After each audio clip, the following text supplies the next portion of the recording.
Good afternoon, or perhaps evening. I never know when the evening starts, but good day, everyone.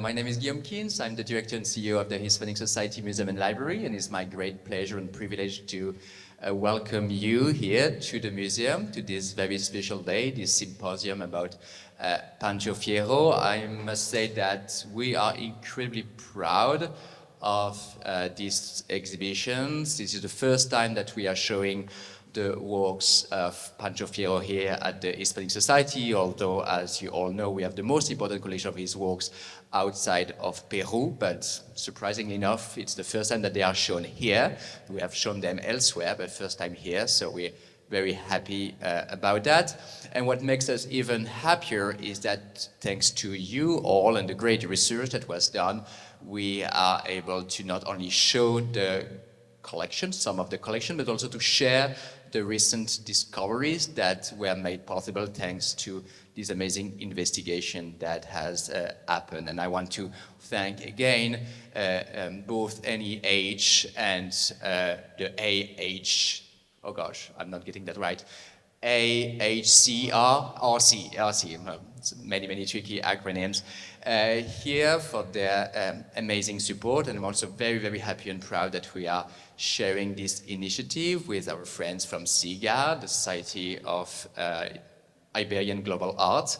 And I wish you all a great time, and I wish I could stay. I'll stay at the beginning. I wish I could stay longer, but I dropped my perks of being a curator to become a director, so it comes with other commitments. But I'm thrilled that this is happening here today, and I want to thank our interlocutors and our speakers for this evening/afternoon.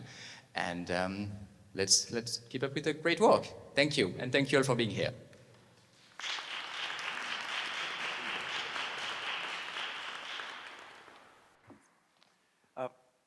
We're now going to join the international aspect of this meeting when we welcome Dr. Haida Liang from the Isaac Laboratory.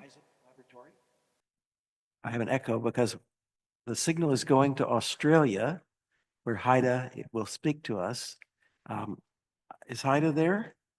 Yeah. There she is. Haida, I will only say that having worked with her for over 3 years and her amazing team of colleagues, I have only the greatest respect for this scientific effort led by humanities and now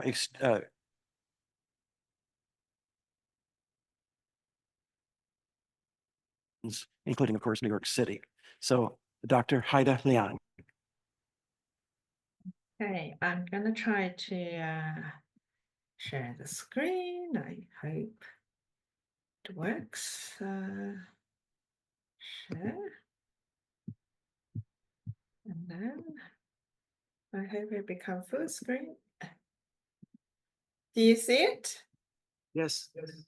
You see the full screen of my PPT?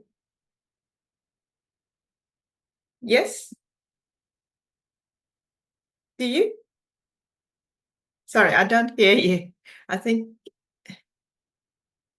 Hello? You see my screen, the whole screen? No? I can see it, Haida. Yes, we can see your good. slides. Yes. Okay. So I'm on full screen and all that. Good.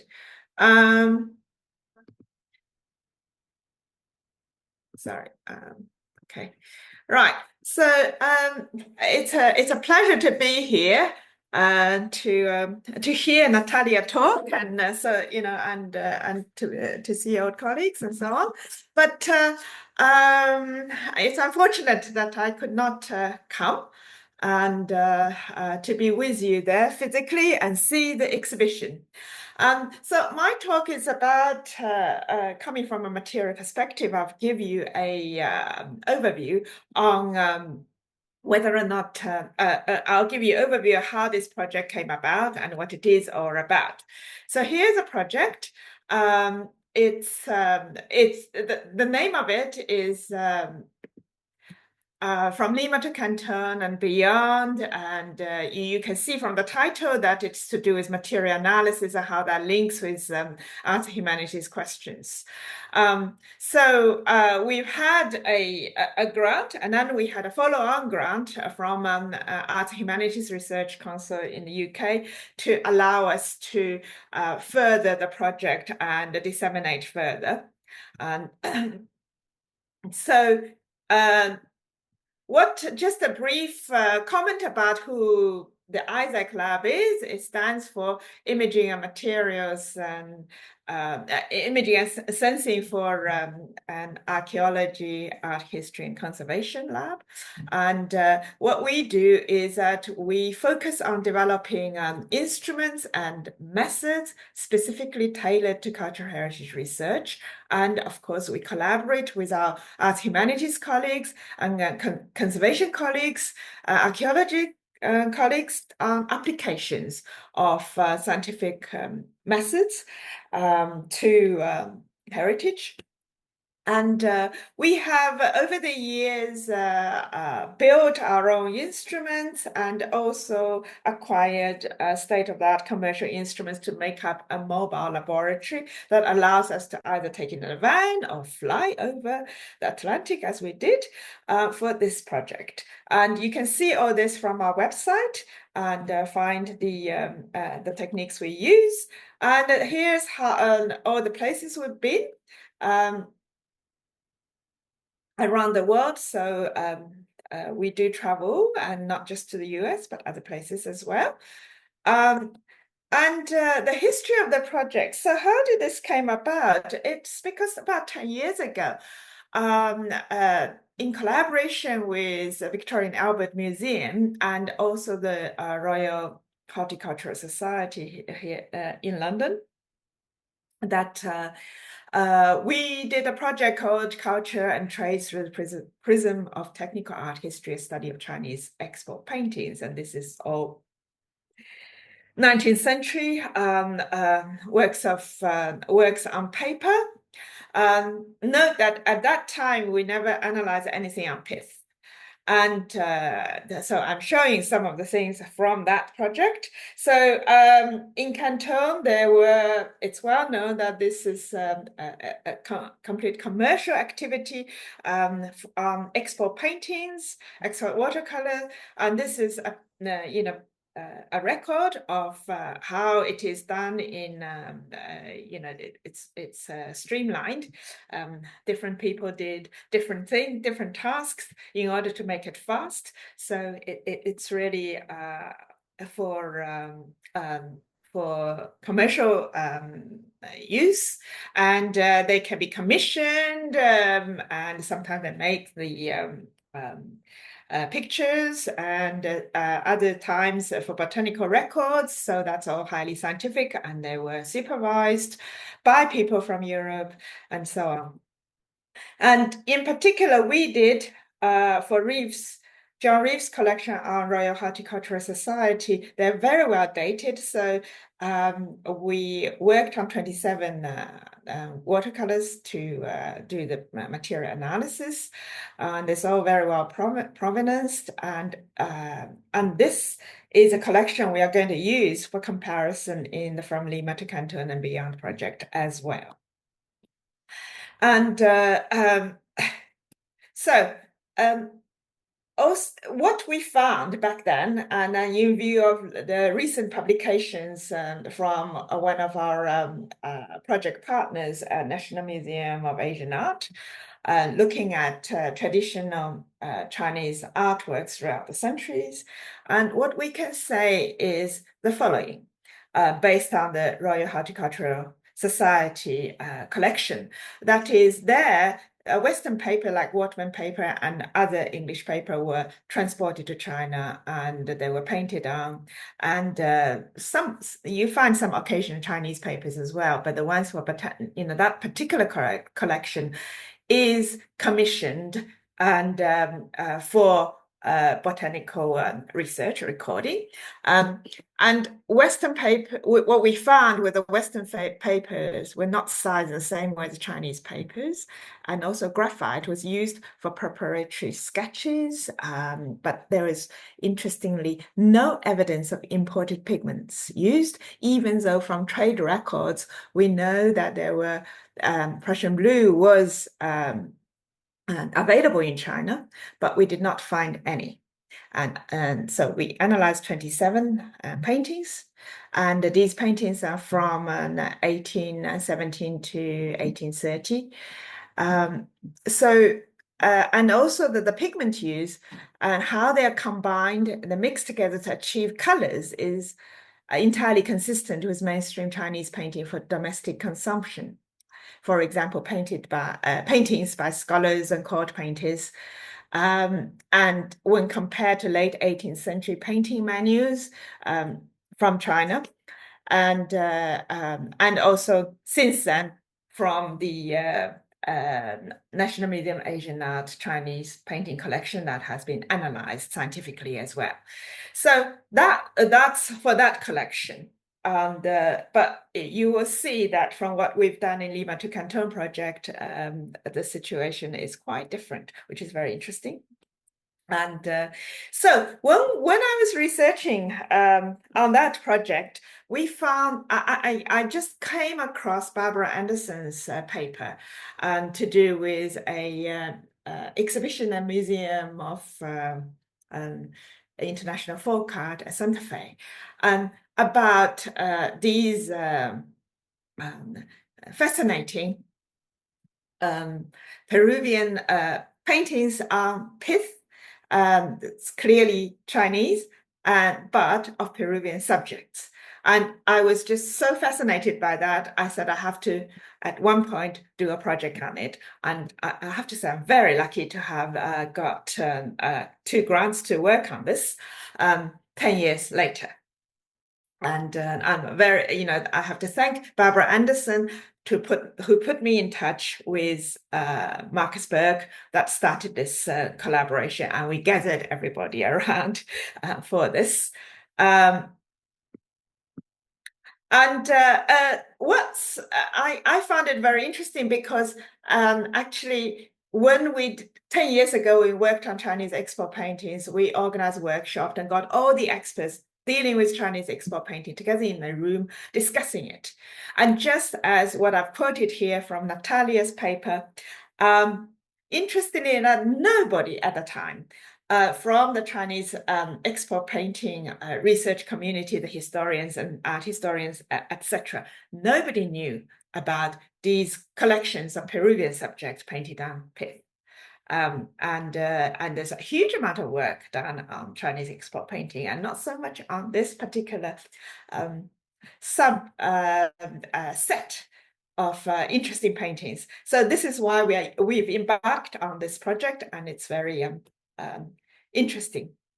And here the Lima and Canton connection, as Natalia has already talked about, and here I've just shown some examples from the different collections we've engaged in. So we probably have about a dozen collections, both in the UK and US, that we're looking at. I won't talk much about the botanical ones today. I'll just focus on the ethnographic ones, in particular the Peruvian ones, because of where we are today.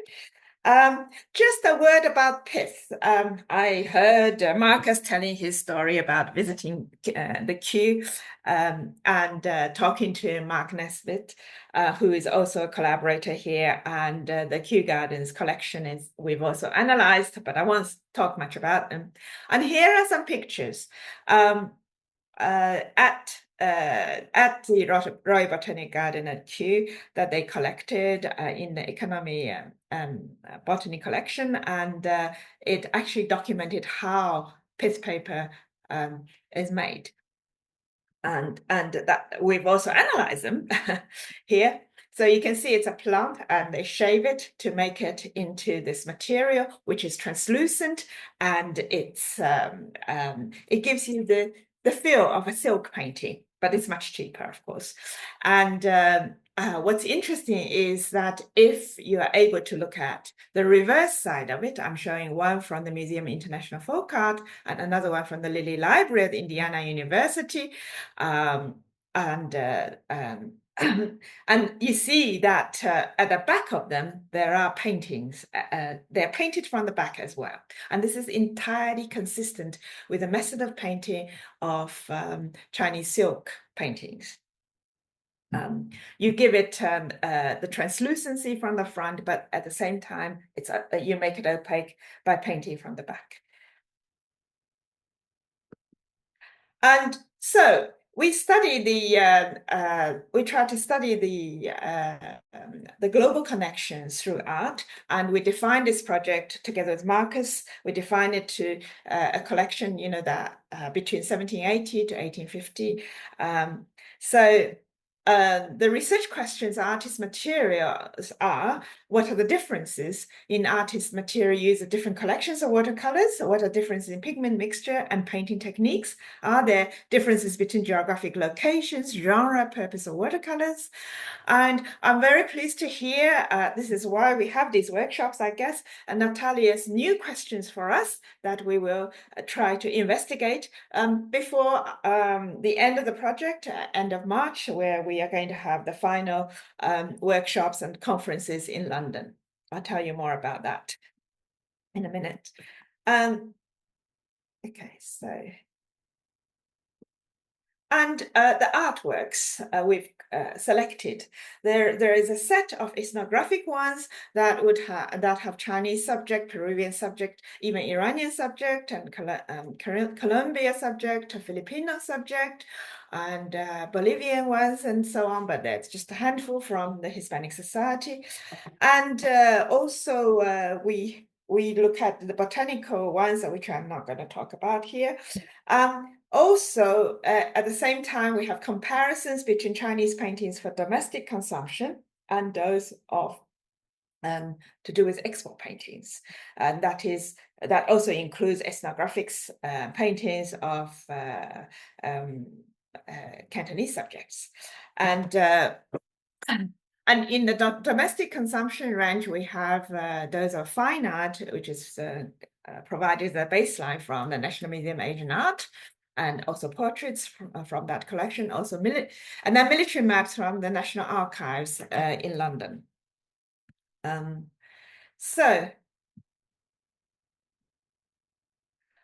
Just a global distribution of where these artworks are produced and where they are now, to tell you about the spread and the collections we've looked at.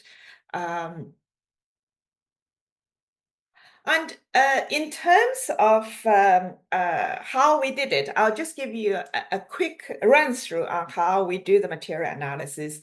We employ a new way of doing large-scale material survey of a collection. What I'm showing here is the work by a recent PhD student who had looked at 18th, 19th century illuminated manuscripts from maritime Southeast Asia, and in collaboration with the British Library, Annabelle Gallop, and we have so there's a huge number of illuminated manuscripts that's looked at, 60 of them. We do a spectral imaging survey, and then we employ machine learning to group the materials into groups of different materials, groups of spectra, which tells you about if the spectra is different, the material must be different. And so we use spectra to group the whole collection into distinct groups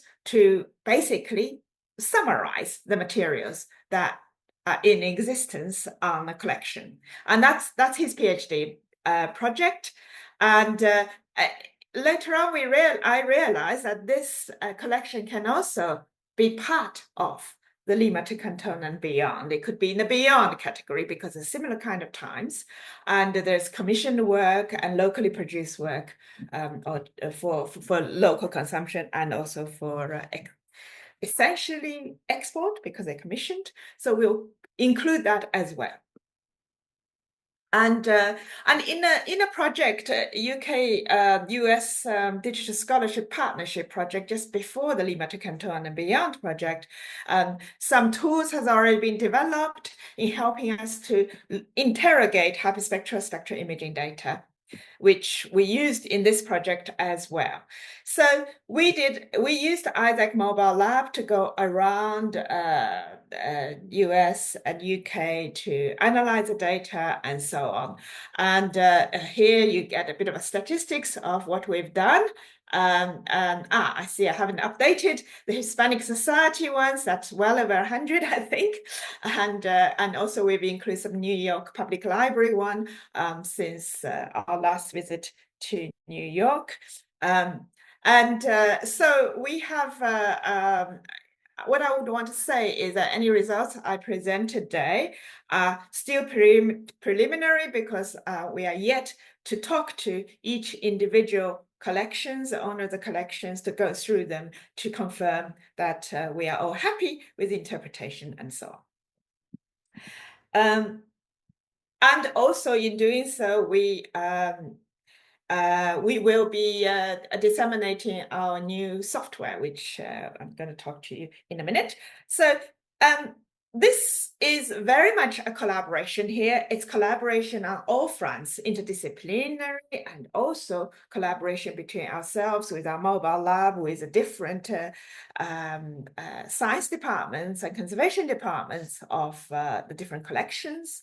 And depending on whether people had, whether these collections had their own instruments or experts or not, we worked differently. But so it made it very interesting as an exercise to see how it is possible to work together in different ways, depending on the resources. And this experience has been published in Studies in Conservation recently as part of the International Institute of Conservation Conference in Lima, which was also very timely to allow us to talk about this. Okay, so we also developed a new workflow all the way from data collection to interpretation and exhibition.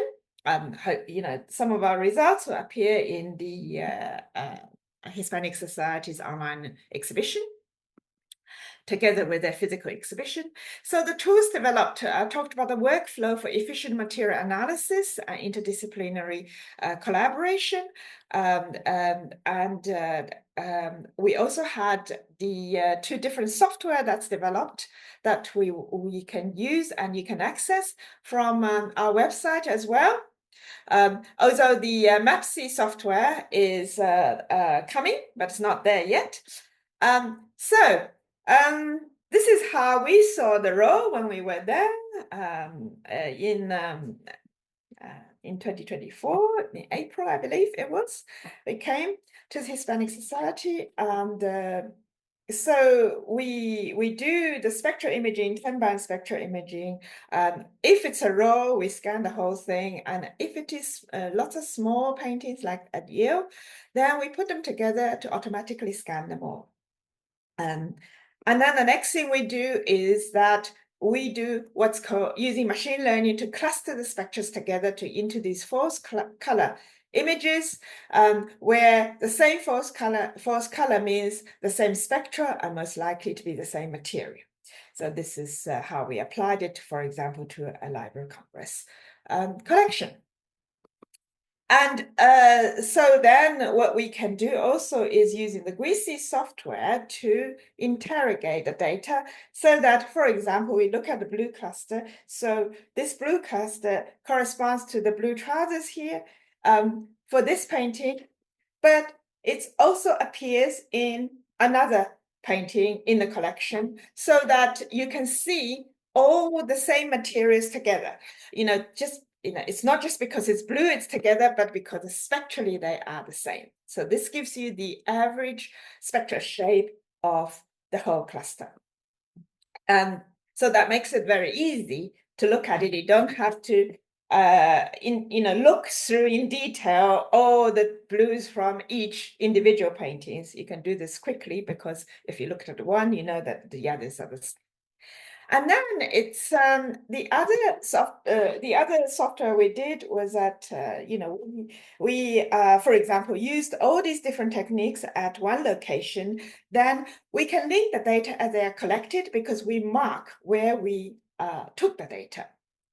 As the painting goes through the different stations to be analyzed by the different techniques. And this is what's a MAPSI, which is like an e-logbook for data organization. And you can also write here any art historical information, conservation information in object notes as well. And then here on the right, you can see the data and so on to interrogate. Our plan is to share the data with each collection and people from each collection by giving you the software and the linked data. So we're going to be very busy in the next months. And okay, so I'm just going to give you some examples because in a kind of analysis chronological order, we looked at the Getty Research Institute collection that's attributed to Pancho Fierro. These are watercolor on paper ones. And we also, on the same trip, looked at the Museum International Folk Art collection and at Santa Fe. These are watercolor on pith. And and then what we managed, and then we did material analysis to compare, for example, these two collections. One is on paper, presumably made in Peru, and the ones on pith, presumably made in Canton after a copy, whichever copy it might be, of the Peruvian original. And overall, what I wanted to flag out is that what we found, not just for these two collections comparison, but in general, on the pith papers, on the pith collections, whether it's from Library of Congress or MOIFA or Hispanic Society of America or Lilly Library, we never find chrome yellow, for example. So there is a difference. And however, we do find gamboge on both pith and the paper collections, depending, for example, for the Getty one, for sure. Others, we may not be able to say for sure. And you can see that in terms of the pigments, there are similarities. However, there are also differences. So Prussian blue is used a lot on pith and paper, but they can be sometimes used together with indigo in mixture or separately. And we also find this on the paper, on the paintings on paper substrate as well. And red insect dyes are always used, and vermilion, of course, and yellow, the ochres are used as well. And what's interesting is that the ones on pith, you tend to have these copper carbonate pigments. You find malachite and azurite, which you tend not to find on the paper-based materials. And one very interesting thing we found was in the blacks. You find lead in the blacks. And sometimes they put a touch of vermilion to give it a warmer color, a warmer black, I guess. Okay, and the other thing is that we applied what's called optical coherence tomography, a non-invasive technique, to look at the pith. You can see the cells of the pith, and you can see the 3D render. You can see through the pith and see where the back painting is, in case you cannot demount it and so on.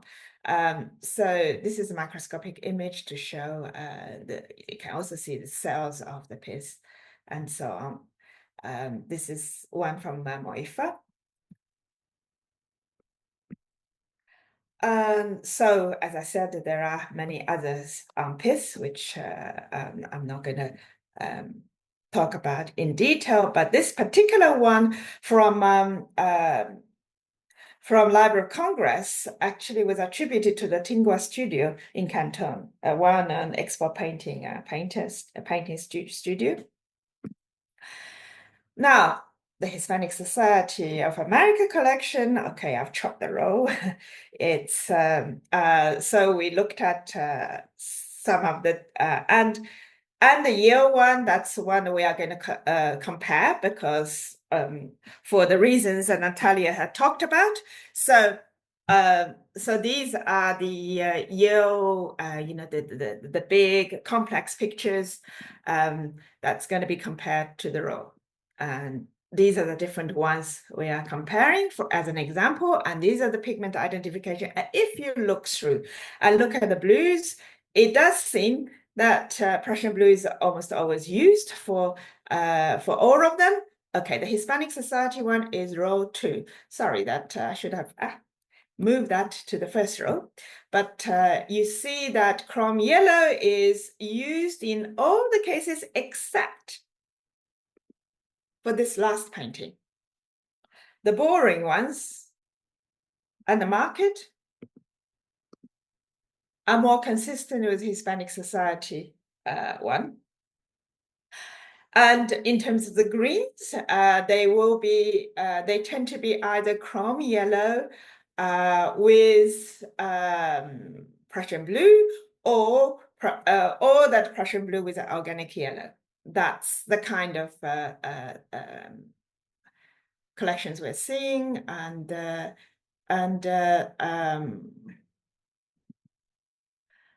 so on. So you can see that, however, the last one seemed to be quite different here compared to the other ones. But otherwise, the raw and the bullring and the market collections from Yale are very similar, and which is interesting because that was what Natalia has been talking about from purely art historical judgment and so on. And our material analysis seems to have supported what she was saying.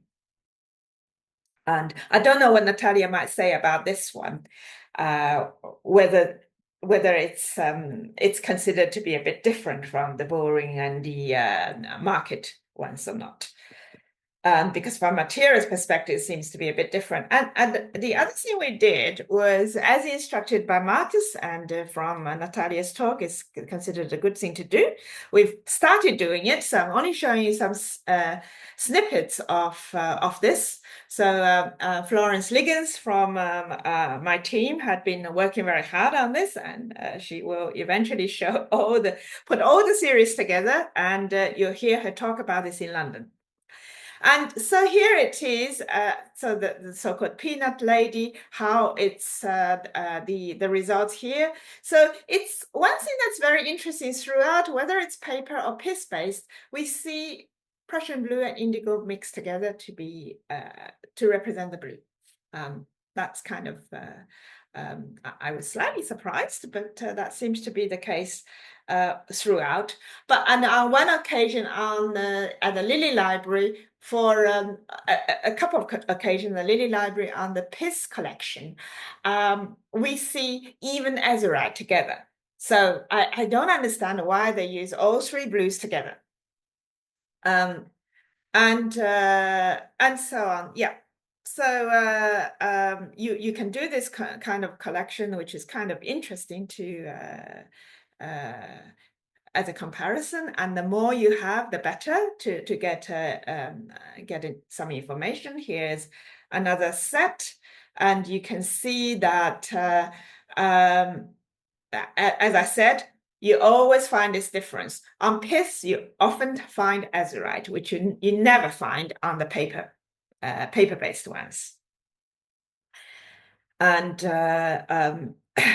here, the yellow ochre is used on the pith, but organic yellow seems to have been used on paper. And we do see gamboge, some firm confirmation gamboge on the paper-based collections.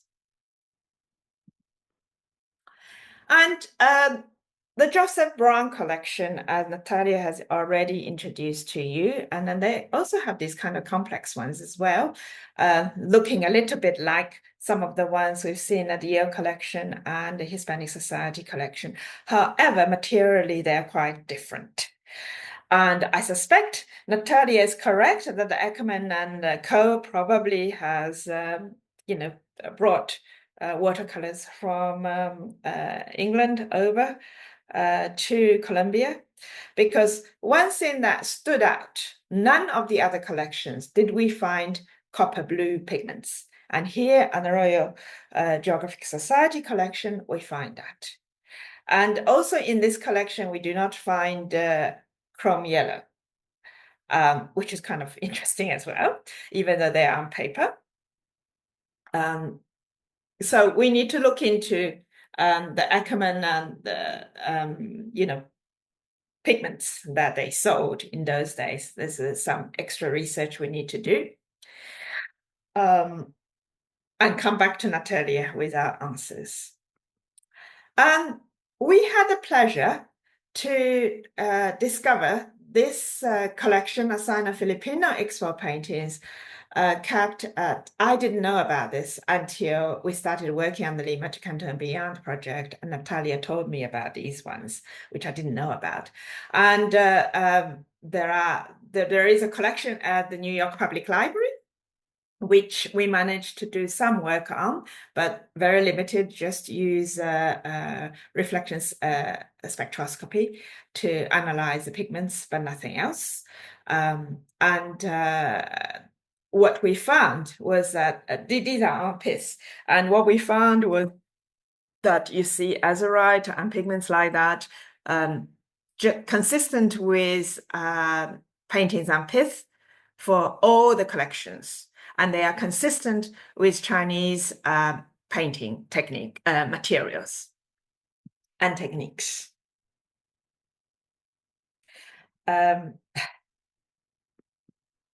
Okay, so I'm coming to an end to my to the talk, and basically I want to advertise from the Lima to Canton and Beyond end of project conference that would happen in London at the Royal Geographic Society on 25th of March, where Marcus and Natalia will feature again, and others as well that I'm still talking to finalize the program.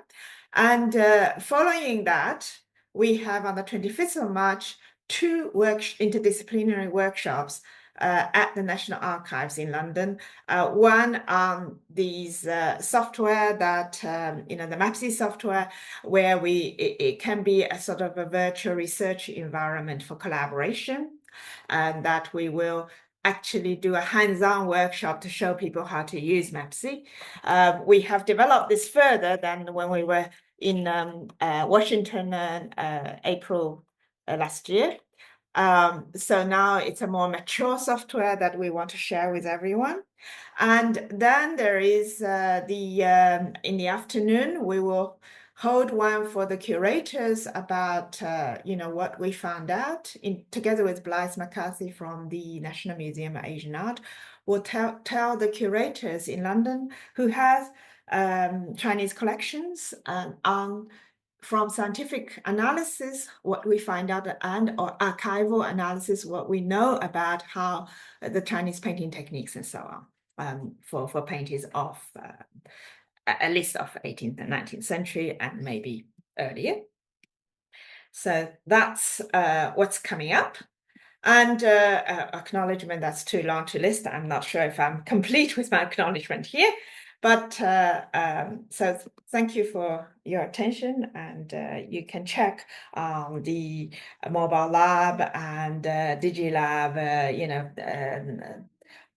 on our website, and we will soon make it possible to download GUISI and MAPSI software so that you can use it as well.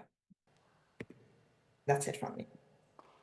It gives me a great pleasure to introduce Miranda Saylor, who is the curator of New World Art, the Art of the Americas. Do I have that right? And unfortunately, Teresa Fairbanks Harris, who's a senior conservator of works of art on paper for the Yale University Art Gallery. Hi, Teresa, wherever you are in the blogosphere, is watching on Zoom. She has COVID, and so she couldn't come today, but the information that she's produced, Miranda will also convey to you. So I turn the program over to Miranda. Thank you so much, Marcus, for that very kind introduction. I wanted to thank you, Teresa, the whole Hispanic Society team for organizing this day. And I also wanted to thank Natalia, whose scholarship I am very indebted to for this presentation. And you'll notice from just having heard Natalia's presentation, there are going to be a number of familiar names and images. So that was a good primer for this presentation. So I'm Miranda Saylor, as Marcus mentioned. I'm the Alice and Alan Kaplan Assistant Curator of American Paintings and Sculpture at the Yale University Art Gallery. I will be discussing a collection of 19th century Peruvian watercolors housed in the museum's Prints and Drawings department.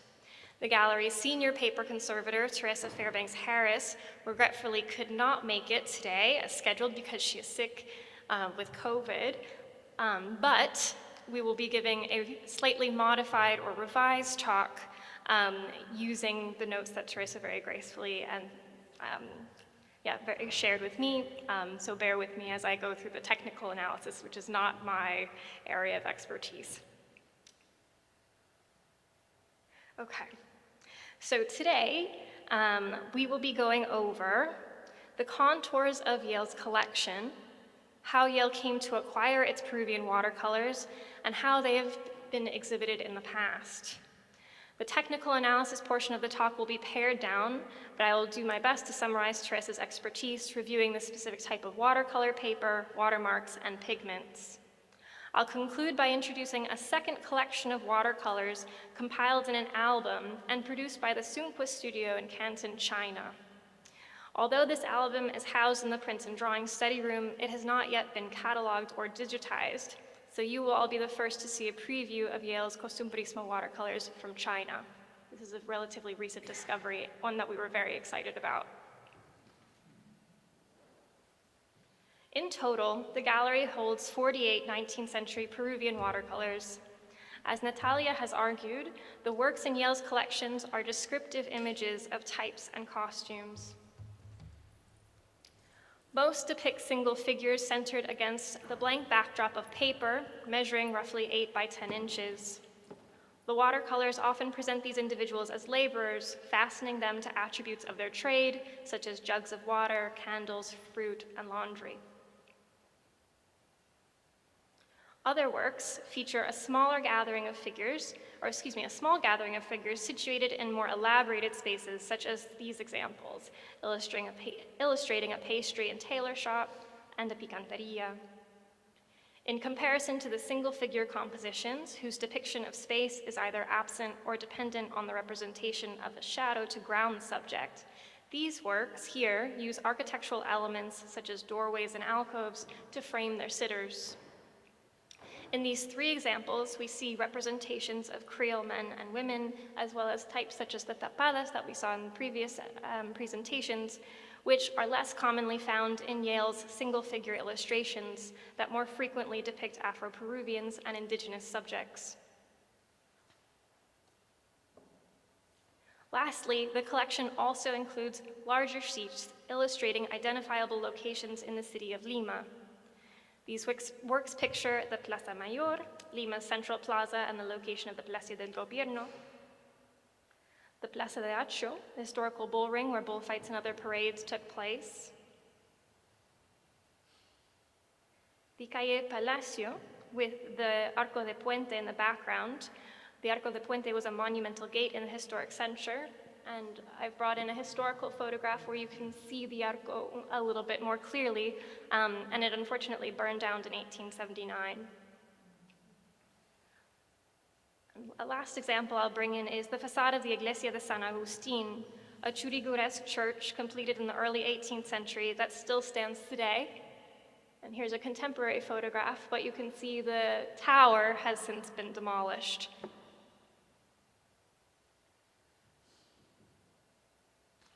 If you were to take a look at the gallery's website, you'll see that a lot of work has to be done on these objects. For one, some of the subjects are improperly identified or vague, such as this, quote, woman with a candelabra when she's in fact carrying a censer. And here we have the title listed as facade of a church when we know the exact structure. As I said before, it's the Iglesia de San Agustin. Additionally, our system currently attributes all 48 works to Pancho Fierro and dates them circa 1850. However, as many scholars, including Natalia and Marcus and others, have argued, these works were in fact made in the 1820s and 30s by multiple hands, not just Fierro. Natalia has attributed a selection of these watercolors to the artist Francisco Javier Cortés. Born in Quito, Ecuador in 1775, Cortés was an illustrator of botanical subjects for viceregal scientific expeditions, as well as professor of drawing at the Academia de San Fernando in Lima. So these are the single figure slides. These are two of the collection of figures. And here are a few more examples. Cortés depicts a more meticulous, linear style, likely the result of his history producing scientific renderings. And I bring in these examples where you can see his very meticulous handling of how he presents produce.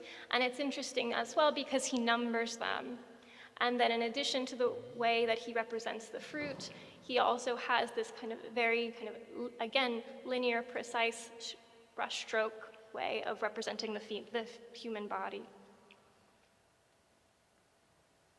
And then these are other two examples that have been attributed to Cortés. Others can be attributed to Pancho Fierro based on their looser strokes characteristic of the artist. Notably, Natalia has argued that Yale's collection is distinct for containing Fierro's earliest known works from the 1820s and 30s. These watercolors, she goes on to argue, mark a shift from prioritizing natural history for an intellectual audience of botanists or scientists to rendering popular imagery for a wider viewership driven by market demand and tourism. But you might be wondering, how did these works make their way from Peru to Yale? Like so many collections of Costumbrismo watercolors, these works were made for export, or were exported. Specifically, they left Peru in the mid-19th century, crossed the Atlantic to France before making yet another voyage in the early 20th century to the United States. The earliest owner of the works was most likely the French diplomat to Peru named Amadé Chaumette de Fossé. The first appointed consul general of France to Peru post-independence, he traveled to Lima in 1827, where he served his post for 2 years. After his term concluded, Chaumette stayed in the country until 1841, but died shortly after at sea. Having shipped his belongings to France in advance of his own departure, Chaumette's sister and nephew inventoried the extensive collection he had amassed while in Peru, which included thousands of books, mineral specimens, medals, and prints.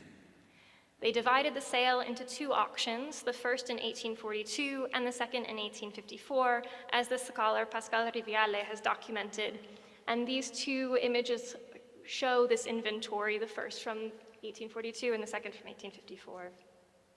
Chaumette's watercolors were sold at the 1854 auction and included multiple lots bundling works based on types. As we see highlighted on these slides, a selection of lots align with our collection at Yale, including the ones that are listed as bullfights, professions of Indians of Peru, and Lima's street scenes. Additionally, a few of Yale's watercolors include Chaumette's initials, CDF, penciled on the back, further linking his inventory with our collection. Jumping ahead to the 20th century, Yale University acquired its 48 watercolors in the 1930s. They arrived as part of the Bingham Family Papers Archive, a vast collection of journals, letters, daybooks, and other documents tracing the lives of 3 generations of Binghams. Hiram Bingham I and II were both missionaries based in Hawaii, but for our purposes, we will focus on the youngest, Hiram Bingham III, who lived from 1875 to 1956, and is today perhaps best known for inspiring the character Indiana Jones. A politician and scholar, Bingham received his BA from Yale, where he would eventually return to teach South American history after completing his PhD at Harvard. In 1911, he led, with the direction of local guides, Yale's Peruvian exhibition to Machu Picchu, which at the time was not known internationally.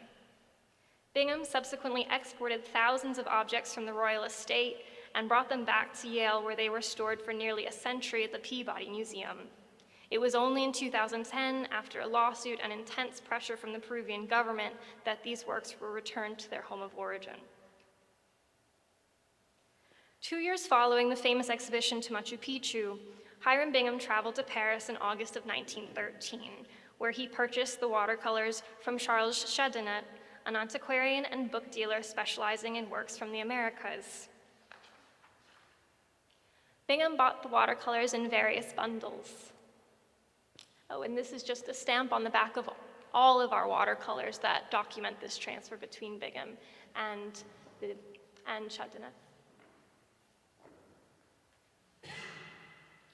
The first 20 watercolors that Bingham purchased were listed as Professions of Indians in Peru, and the second bundle of 21 watercolors were listed under the title Lima, Its Streets. The remaining 7 must have been loose-leaf works that would have appealed to Bingham independently. And you'll notice that the titles, and these are the original folders that the papers came in, are the same titles that were listed in the 1854 inventory. The watercolors, along with the rest of the Bingham family archives, were donated to Yale's library in the 1930s.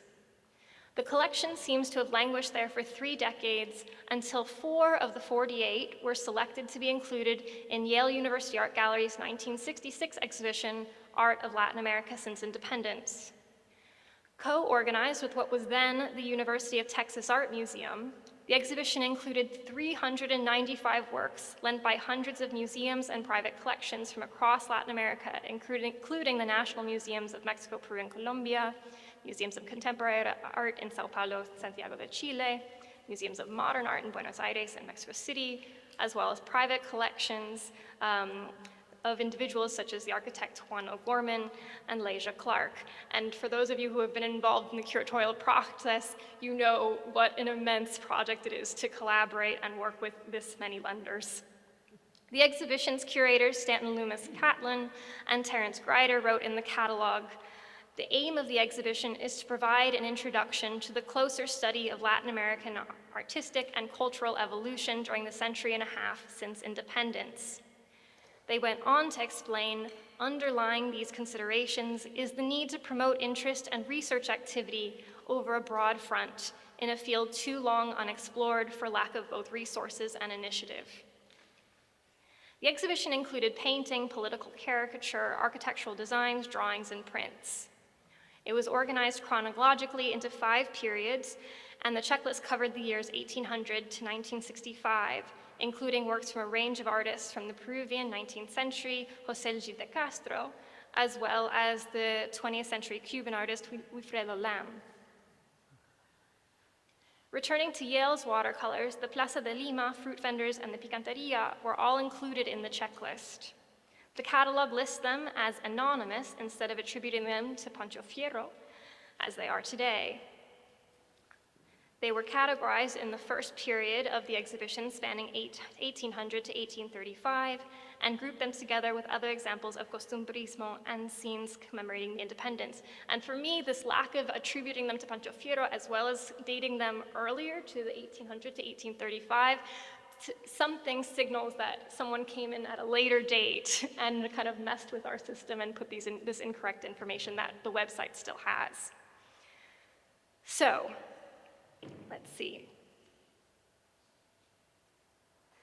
The exhibition catalog lists these watercolors alongside an Uruguayan watercolor of the Battle of Sarandí from 1825, a painting of a market scene by the Mexican genre painter José Agustín Arrieta, an oil on canvas depicting a ceremony celebrating Mexico's independence in 1821, and a lithograph of a lady of Buenos Aires in a ball costume by the Swiss émigré César Hipólito Wagner. So here we see that the curators are pairing the emergence of costumbrismo painting with the newly independent nations through examples of history painting or images depicting history scenes. One watercolor illustrating a bullfighter by Pancho Fierro was in fact included in the exhibition, although it was not from Yale's collection. It was placed in the section following our 4 watercolors during the period of 1835 to 1875. The catalog describes Fierro as a little-known watercolorist whose, quote, youth coincided with the period in which the Viceroyalty of Peru was undergoing the convulsions of independence. Yale's show was organized during a surge of exhibitions focused on Latin American art in the United States.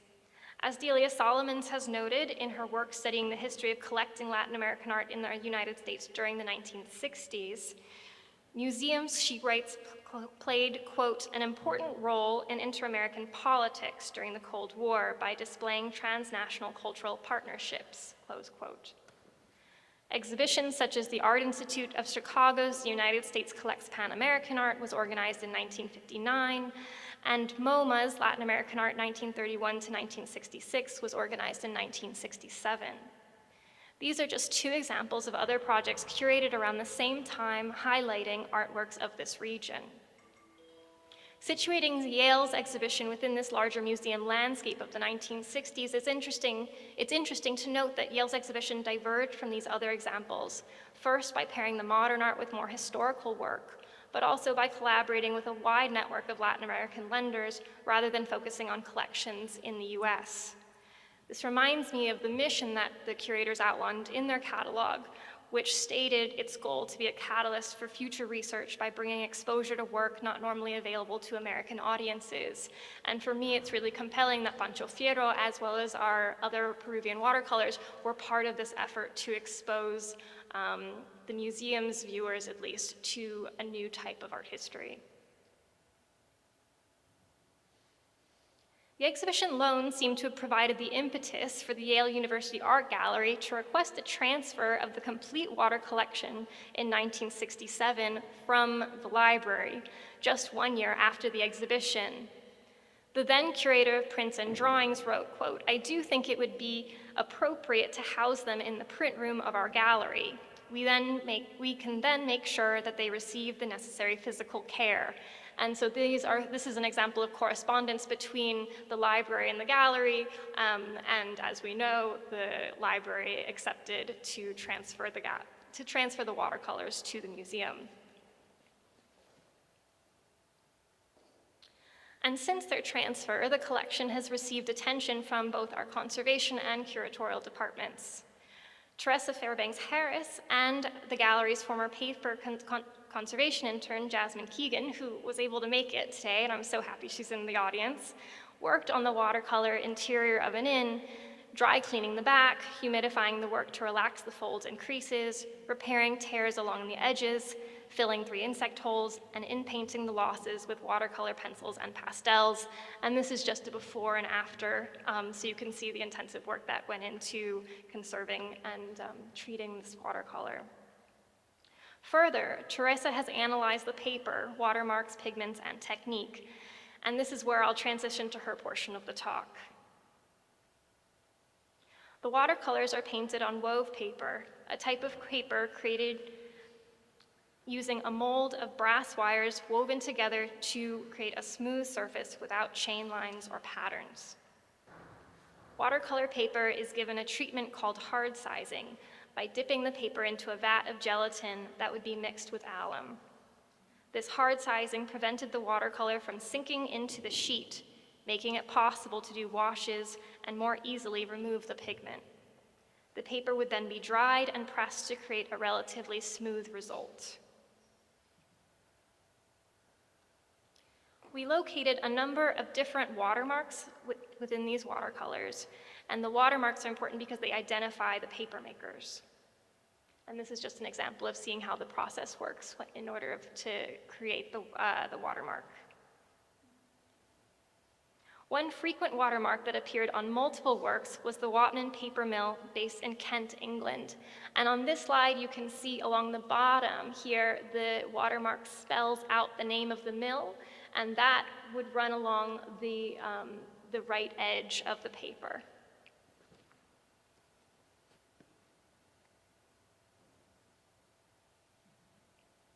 Watman paper was one of the foremost producers of watercolor paper, propelled by the aid of the East India Company, which distributed their product globally. And you can see the kind of far reach of Wapnan paper here in this map. This is an example where Teresa identified two separate sheets that, when paired together, spell the initials of the mill's original owner, James Wapnan. This watermark that stretches over two sheets suggests that these works were originally part of the same piece of paper. Teresa found other watermarks in addition to Wapnan, but we do not know as of yet, if anybody does, please let me know, who the maker of this watermark is. Some of the papers attributed to Cortez have this same watermark, a radiating sun with a crown in the upper center floating above a W. And again, you see where you're piecing together two sheets of paper to create this full watermark. And I've put together in the upper corner the two watercolors that this watermark is from, and that square in the middle shows the location of where the watermark is.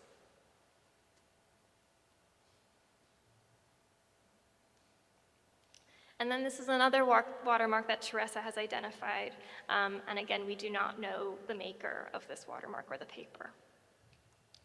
This watermark these papers were of excellent quality and a bit thicker than the ones made by Wapnan. Building on Haida's research, Teresa was interested in the combination of historic and modern pigments found in the watercolors. Emerald green was found, which is interesting since it is a synthetically made pigment invented in 1814, just over a decade before our watercolors were produced. So this reflects kind of the relative fast pace in which artists in Peru were embracing this pigment. Artists used both chrome yellow, a synthetically manufactured yellow, and gamboge, an organic pigment sourced from a tree that was used starting in the 8th century. For blues, the watercolors include the historically used indigo and the synthetically manufactured Prussian blue. Teresa surmises that these both were used for different optical properties, as indigo is a more purple blue often found in representations of shadows. Cochineal is the wonderful pinky red from the female cochineal insect used since historic times, as far back as the Maya. And lastly, there was lead white, which is flaking in parts of our watercolors. Regarding the technique, Fierro and his contemporaries often did preliminary underdrawing in graphite pencil to ensure correct perspective and location of areas to paint or to leave blank. And I've highlighted the underdrawing, which is a bit hard to see, I apologize. In that lower corner over there, you can see the graphite marks. He would then apply the watercolor in solid strokes. Form and shadows illustrating folds in clothing and contoured outlines were created by adding darker strokes. And now we'll turn to a relatively recent discovery, the Sumqua album. This album is composed of 13 Peruvian subjects in watercolor, painted on pith paper by the artist Sumqua. Sumqua was a Chinese painter whose name appears stamped in the opening page of this album. And this is a detail of that stamp, so we can identify the maker. Sumqua was active in the city of Canton, China, which had a bustling export watercolor industry where thousands of artists were employed. The set, and this is just an image of Canton. The set is composed in a loosely stitched album of folios. As was typical for this region, the watercolors are painted on pith paper and framed by blue silk ribbon. Each type is labeled along the page's upper edge in Spanish, listing its subjects, including, for example, un fraile, señoritas de la Alameda, un padre de San Francisco, and las señoritas en la misa. Others designate a woman's costume. Here, for example, we have the listing that identifies the saya and the manta, and then says el vestido de la calle, or dress of the street. And these are other examples. This is the aguador, or the water carrier. horseback that follows.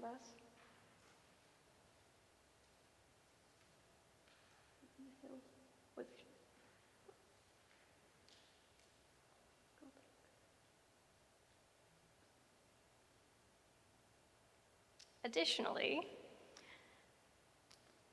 two horizontally oriented scenes illustrate a bullfight and the Plaza Mayor, but here it's labeled as the Plaza de Independencia.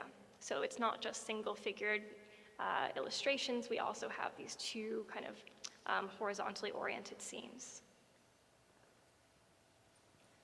The plaza closely resembles our watercolor of the same site, with a parallel schematized layout, undulating arches, balconies, architectural structures in the background, and a lack of subjects populating the space.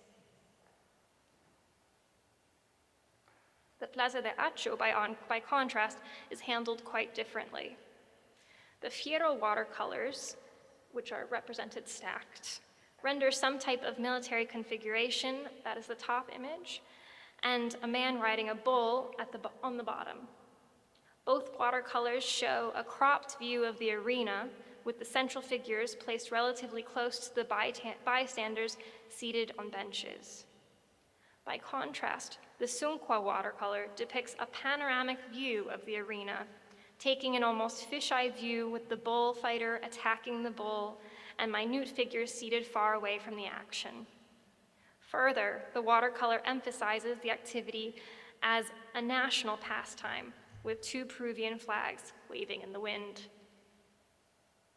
And these are just some details.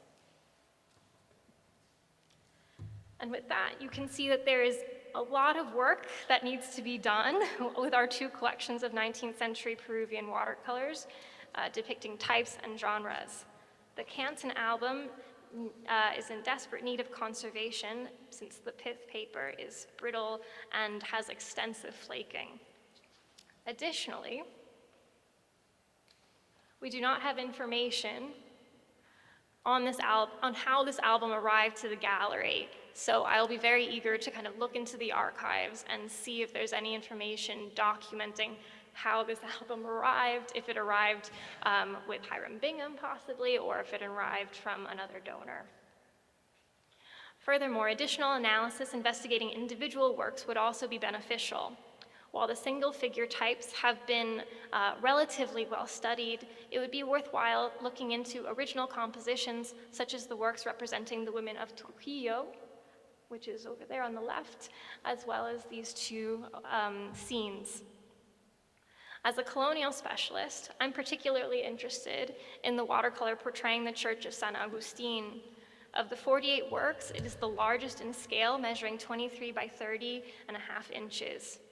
I'm personally fascinated by the representation of the retablo facade, specifically how the sculptures flanked by pilasters and Solomonic columns are portrayed with the same technique as the male ecclesiastic located in the bottom right, and he's a small little figure that's almost he's hard to make out.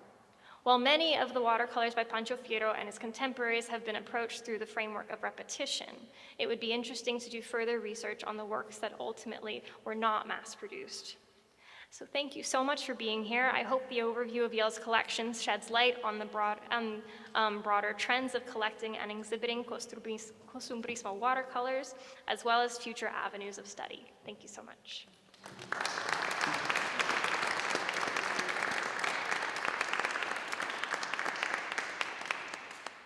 Thank you so much. I think by now you're getting a sense of how widely dispersed these objects are. And it's really an international phenomenon. And we haven't even mentioned places like the Peabody Essex Museum and so forth, where there's no doubt scores of these among their export paintings. So thank you very much for that. I had no idea you had these rather amazing large-scale pieces. Yes. Now we will, I will say a few remarks about the collection at the Hispanic Society.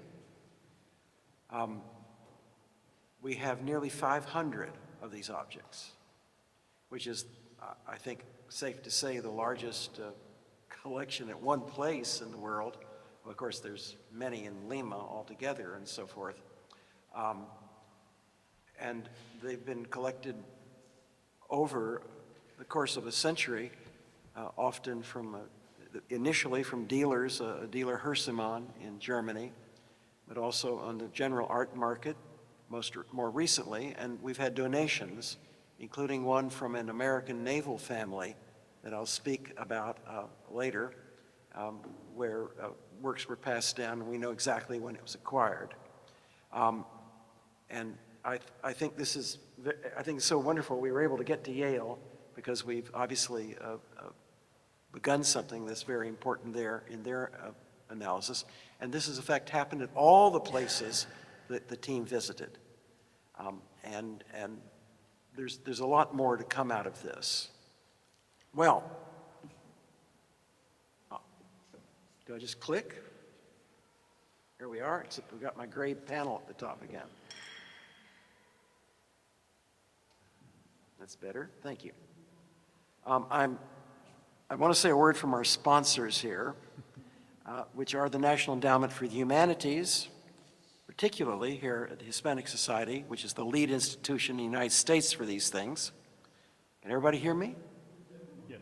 And the Arts and Humanities Research Council in the United Kingdom, which has been supporting the work of the Isaac Laboratory.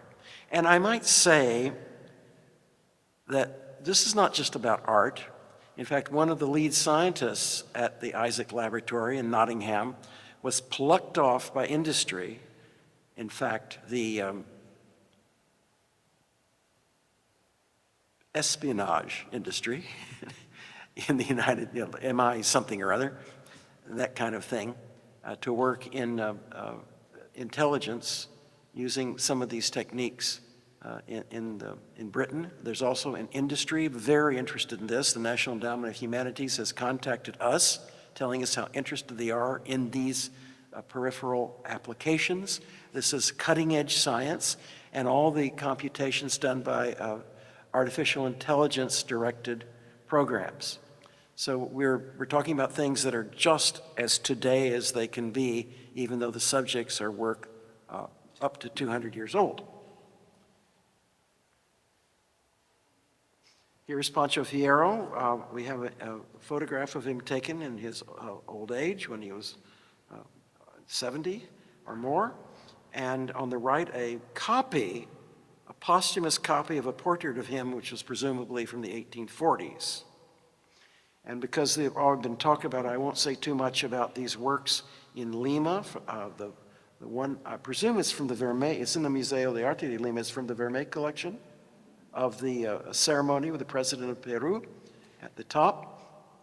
And two works from the New York Public Library that also, I think, can be attributed as well to Francisco Javier Cortes, this person who was teaching at the medical school in Lima. Does Lima today have an academy, an art academy? They do now, but they didn't in the 19th century or the colonial period, which makes it difficult. And here are two more by Cortes, one on the left at the New York Public Library, and the one at the right you've already seen from the Hiram Bingham collection at Yale. Now, there are other collections in the world that help us get a sense of who Fierro and his contemporaries were. And I just want to mention here the Léonce en Grande collection with 2 volumes, the second one with lithographs by Ignacio Merino from Peru, that is in the Bibliothèque Nationale in Paris.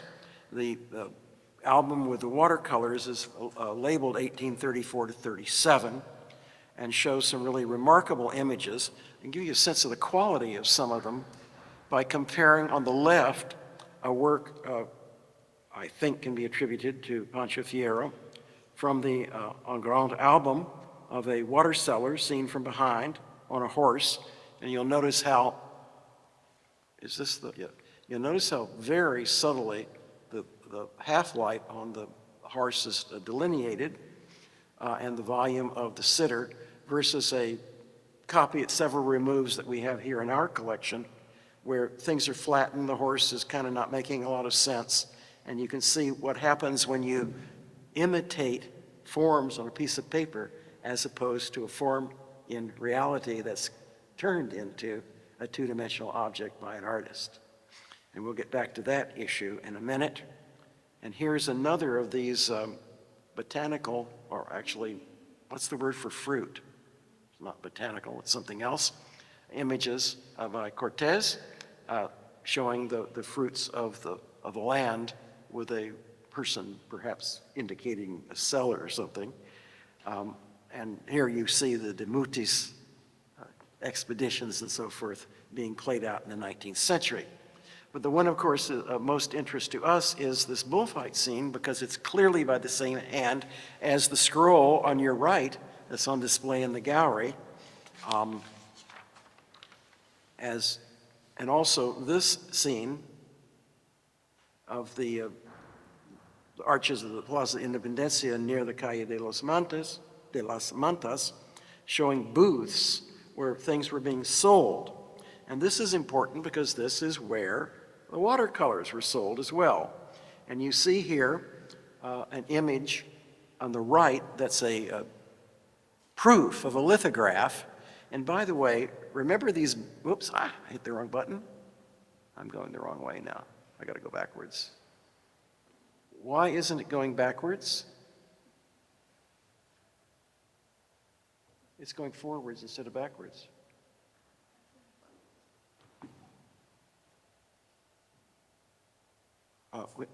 Do I have to go to the machine and back it up? Yeah, I guess I do. Ooh, I won't hit that button again. Sorry, the clicker is. Are you sending it back? I think you're back to where Last time something like this happened to me, it was at the Metropolitan Museum with 300 people listening.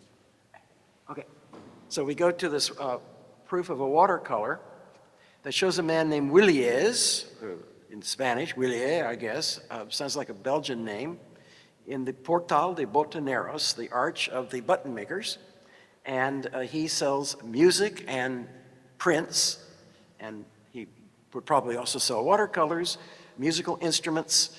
There's a sheet music for the Yellow Fever polka that he sells, and the context of it is a backing for a work that was sold in a competitor and sometimes collaborator shop by a man named Innocente Riccardi. So we've got an Italian and a Belgian working in Lima, and they have shops selling these, you can imagine bins or portfolios with these watercolors in it, and people would go in and pick the image they wanted. I want you to remember these two birds in the gutter in the middle of the street, picking out something from whatever's running there, because we'll see them later. But we really know how these things were promulgated and distributed. They were works of art for the open art market, meaning the single leaf works and not the commissions, like the scroll was almost certainly a commission at one point. And people would go through and pick them out and take them back to their boat if you were a naval lieutenant or someone on a whaling boat. And then that's why they're distributed all over the world, including across the Pacific, from one Pacific rim to the other, to Canton. So here's the bullfight, and here's the Pancho Fierro scroll, and they're clearly and have always been recognized as the same hand. We'll get back to that in a moment. And the scroll is intended to be seen with the viewer moving from left to right. You got to think of two rolls now, and you're rolling it from left to right, and that makes the procession move from right to left. It's very cinematic, isn't it?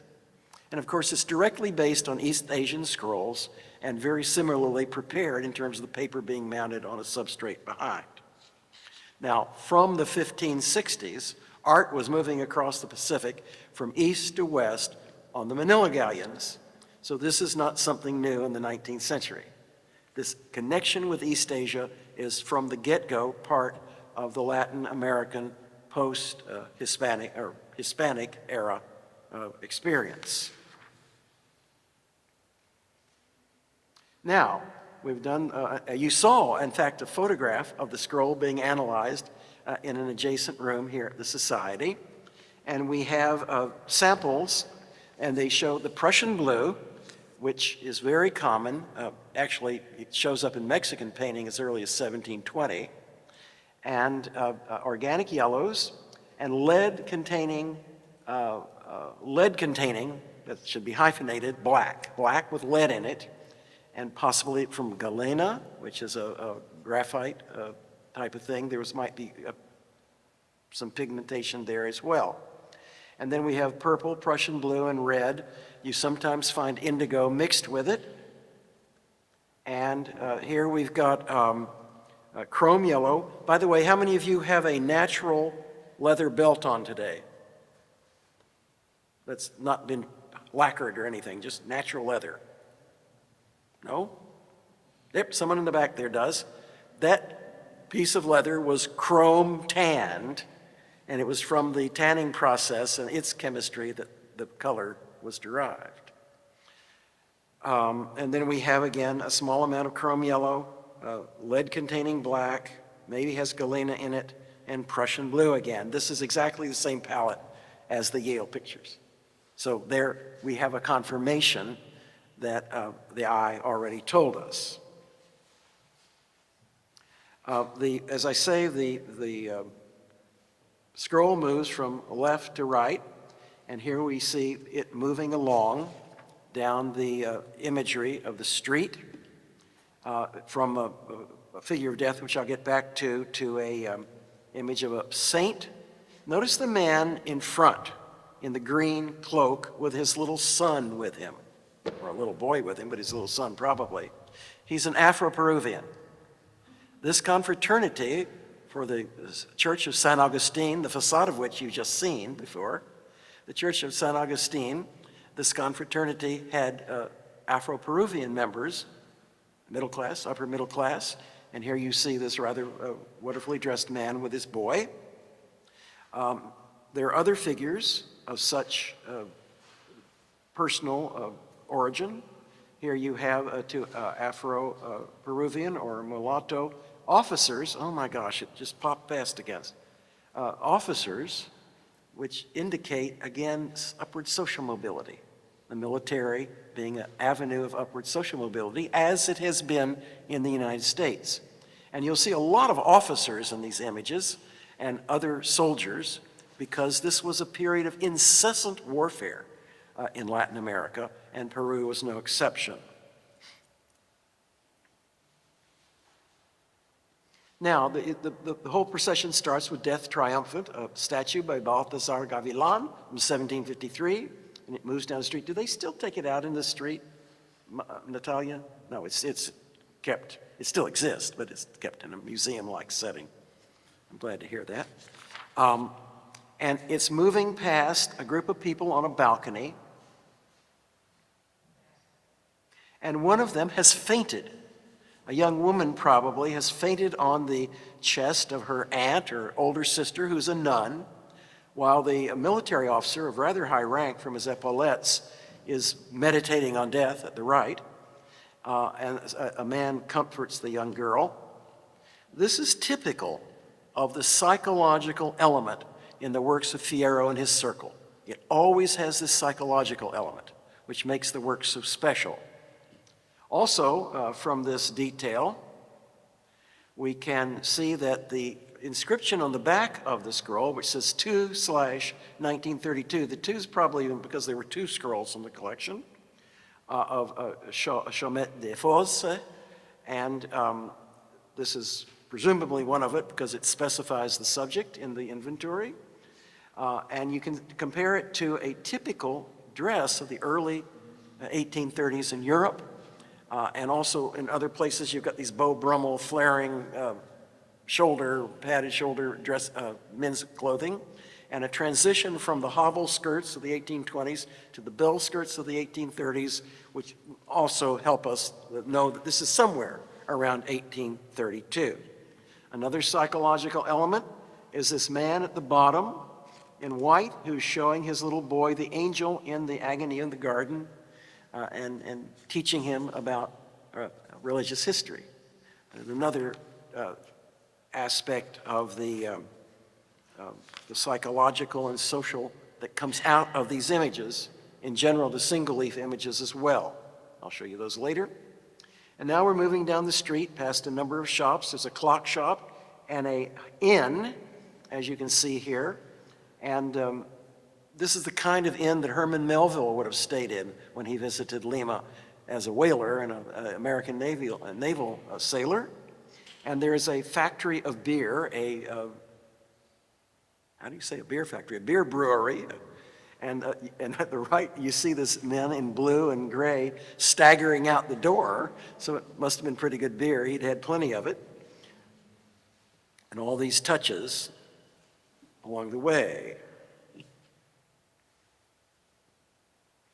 Also, the balconies that you see in this scroll were very typical of colonial and early 19th century Peru. Here are some images from our photograph collection and a lithograph from our collection. And the one on the right is that same street leading down to the arch that burned in 1879. This is Fierro, is that the name of that building on the left? Oh, I may have the wrong name. Showing this corner balcony that goes around a corner, and the Calle de las Mantas, where Ricordi had his shop, which I assume leads off the Plaza Mayor, right? The Plaza de la Independencia, or nearby it, because Ricordi and Willies had an interchange. And here is some that have survived to this day.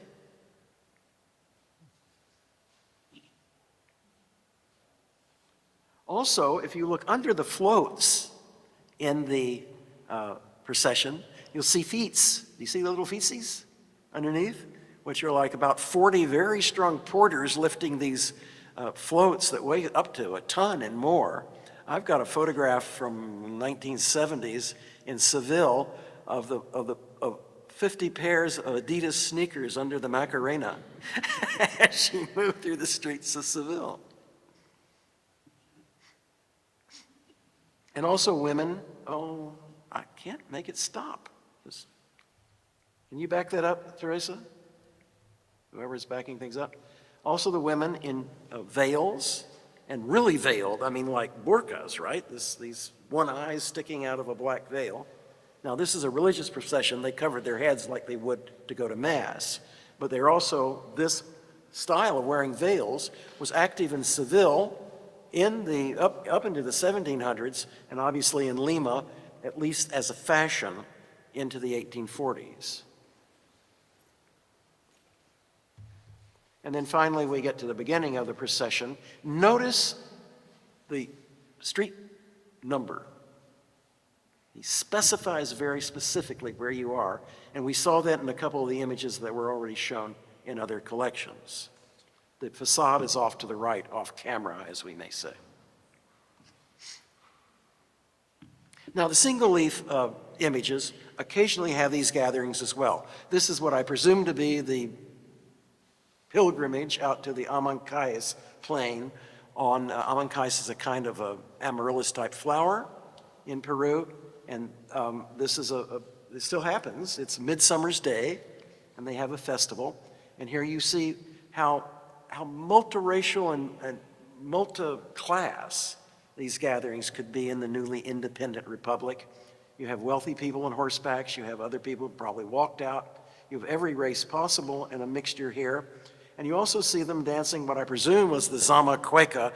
We have a couple images of that in the show here, which was so sensual that it was only danced after 11 o'clock at night when the children were in bed, according to a local newspaper of the era. Also, the woman on the right is selling chicha de jara beer, and some of the people on the left have apparently enjoyed it. And I compare contemporaneous works by people like William Sidney Mao on Long Island, showing the news from California, where in 1850 people were very interested in what was going on out there. And then the very famous George Caleb Bingham fur traders descending the Missouri, in the Met, and Courier Knives, a print from 1862. Here on the right are people ice skating on Central Park Pond, Well, you can still ice skate in Central Park, but not on the pond because it doesn't freeze anymore. Well, it probably froze a little this year. And then George Caleb Bingham, 1830s, Indian images in a Mandan village. And on the right, a French 19th century image d'Épinal, showing the same kind of Costumbrista interest. And this brings us to the export of these paintings, not only to Europe and North America, but across the Pacific to Canton. Here is an image thought to be the studio of Tingua, and it's different written out than the way Haida had it, different translation, Guan Lianchang, here around 1830 to 40, export art studio. And here you see the results in Fierro. On the left is one of our Cantonese images, which are not in the show, because we're focusing on Fierro, and then similar equestrian work from Peru. Now, to move on with some of these types of single-leaf works, there is an ethnographic interest in them.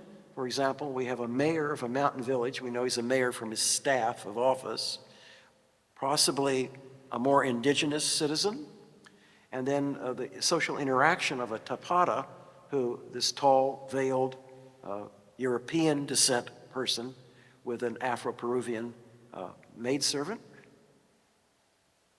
And here are two images. The one on the right is from the Museo de Arte de Lima, showing a remarkable image of a woman of either mixed race or Afro-Peruvian doing something with the hair of a European descendant woman sitting below her. And can you see from the detail what she's doing? Do you see her thumbs are coming together? What do you suppose she's doing? She's either delousing or taking fleas off the other woman and popping them with her fingernails. As this image gets repeated, and on the left is a work of probably about 10 years after the work in the Vermeer collection, which has to be before 1841, we have the same image, but now it's been made less specific. The woman's hands are apart. She could be doing French braid. We don't know what she's doing.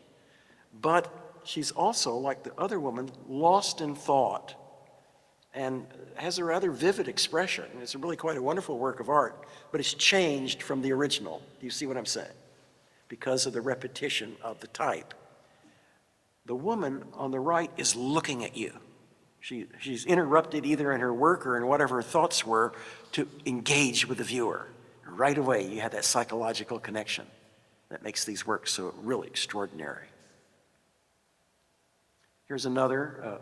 A lot of these works show types who were known people on the streets of Lima. This woman is known to be Rosa la Lavandera, Rosa the washerwoman. Now, she may have originally been a washerwoman, but she's obviously moved up from that, and she is often shown, and she's shown in different racial mixtures. It's the same person, but with different skin colors in different repetitions of the image. But she's always walking down in this yellow shawl down the street with her beautiful skirt, a bell skirt, smoking a cheroot. Obviously, a local character. And there's a lot of humor in these images. Here's two examples. On the left, a tapara is telling something to a priest that's more than he can stand. He's going, I am going to have mercy. I don't know what she did, but he's upset.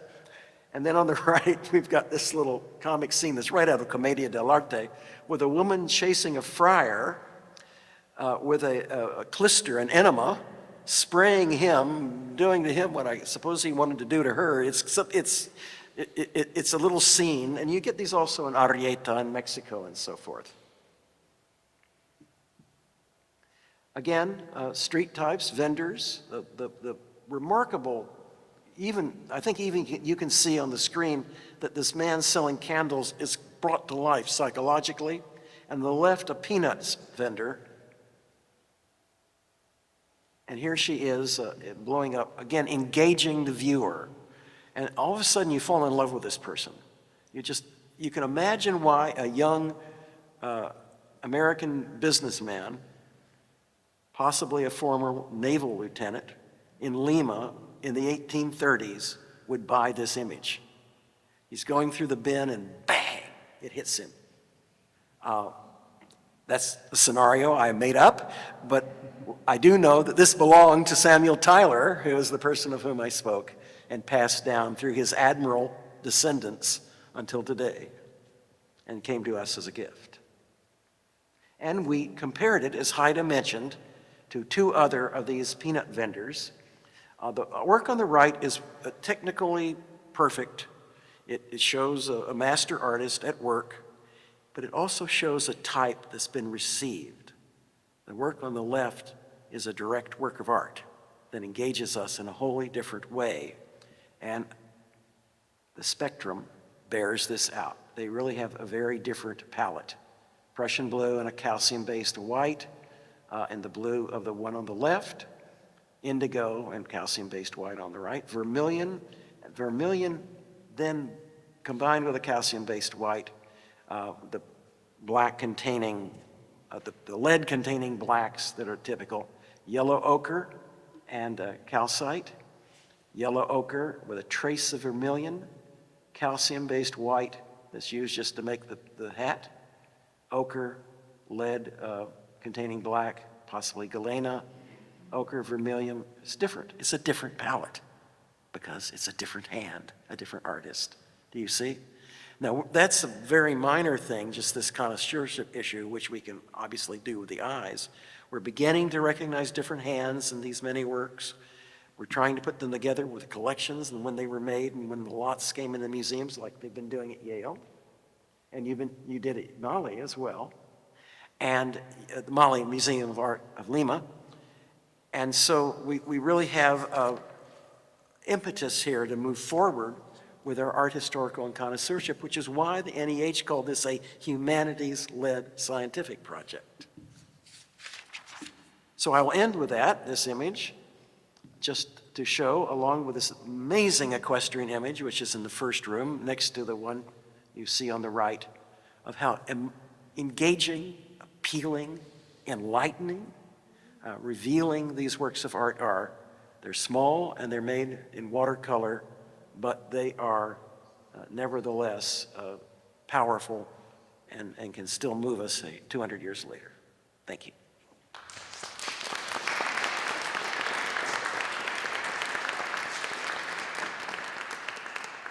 Questions? And Haida, are you still here? Is Haida still here? Hello, Haida? Uh-oh. Yes. Oh, good. Hurrah. Questions from the audience? Hands up. Hi, good afternoon. Thank you for your presentations. Can you hear me? Yes. Now we can. Regarding the colors, it's regarding the colors. Yes. Since you present such a exhaustive and marvelous research on the colors, my question is if there is a distinction system kind of research that comes from this. I see many women with yellow shawls, many blue pants. So is there any kind of social relation to this? Well, the shawls are similar. I mean, that's a standard part of Hispanic dress. You have the manton de Manila, the embroidered Chinese shawl that's transshipped through Manila. You've got mantillas, right? And veils, they're called sayas, right? I got the right thing. Saya is the right word for the veil. Yeah. These are become part of the dress, and each locale had a slightly different variation on it. A beautiful yellow shawl is to this day a typical article of dress throughout the Hispanic world, and indeed in New York. You see what I'm saying? But when you see repeated images of somebody who has a name put on it in this same yellow shawl, you can presume that the original sitter for the first image in the sequence dressed in this shawl to give her a sense of presence on the street or in a party or whatever. You see what I'm saying? And yes, we have been using costume history to try to make sense of these, not only in terms of dating, but also we're at a place now where you can kind of start to work on that kind of fine-tuning of iconography. Did that answer the question? And the yellows, the idea that gamboge came from east to west, Prussian blue in some of these Cantonese paintings came somehow from Europe or America there. Watman paper going all over the world. That's not unusual because the British had a trading concession after the War of the Spanish Succession in 1721 in Latin America. You see Chippendale furniture and that kind of thing too from pattern books. The world is small today. It was small then already. It was more dangerous to get to China. It was certainly dangerous to go across the Atlantic in the fall, as it still is today, but it was small. These were people in touch with each other, circumnavigating the globe. Did I say that right? I think Natalia's research has definitely proven that. And by the way, I just saw a volume of these Chinese works on pith from Canton that were bought in Canton by a British tradesman and taken back from Canton to Lima to give to his nieces. His brother was in the same business, but in Lima, to give to his nieces in Lima, from whence they went back to Britain and now traveled around in other places. So it went both ways. And now the women there, the two nieces, had a doubly exotic thing. They showed the ethnic types that were surrounding them in Lima, but through the eyes of a Cantonese artist. And that is what I call a world in communication. And that's what we set out to prove with this project. And Haida, am I right? Where are you, Haida? Yes. We've definitely proved this interconnection, don't you think? Yeah. Okay, more questions? Yes? Yes? Get the microphone over to him. One thing to note is when we talk about chrome yellow, that also gives us a kind of date. But then again, because it means it must be after 1818, most likely. And but then, I don't suppose you and Natalia are suggesting anything earlier anyway. Correct. Question? How many Pancho Fierros there are, how many pieces there are in the market? What's the average value?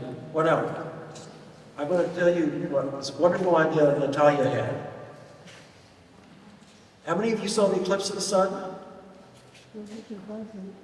There's the shadow of the moon on the earth creates a where the sun's blocked out and a penumbra around it. And there's an umbra of high-quality works that may not all be Pancho Fierro, but they're tightly packed into this phenomenon. And then around it are copyists and people in Argentina and all sorts of things reproducing it. Why watercolors? Lithographs have to be made on a very heavy block of lithographic limestone. Getting lithographic limestone around the world took a long time. It might have actually been in more use in the Philippines than in Peru in the late 1830s. Watercolors didn't require that block of limestone, and they were unique works of art that were lively and beautiful and colorful, and so the market selected for them until lithography became general enough to take over the reproduction image. But I'm addressing from your question. Did I answer it? I mean, is there a... Oh, how many? Oh, it's It's impossible. There's collections coming up all the time in different places, but there's hundreds. This is a person. We're way past 1,000. This is a person. Yeah. Oh, well, yeah. This is a person producing from the late 1820s to the late 1870s, and selling these things constantly. So, and it's like this many have been lost. So what the dimension of that production is very hard also to determine, but it's in the thousands. Yeah. Thank you. What about the prices? I mean, how much would a piece require? Varies all over the map. Varies all over the map. Depends on the context and so forth and so forth. But none of them are cheap anymore. I can say that. Well, thank you. There is wine and canapés. We very much appreciate you being here and hope you can all go to London in March.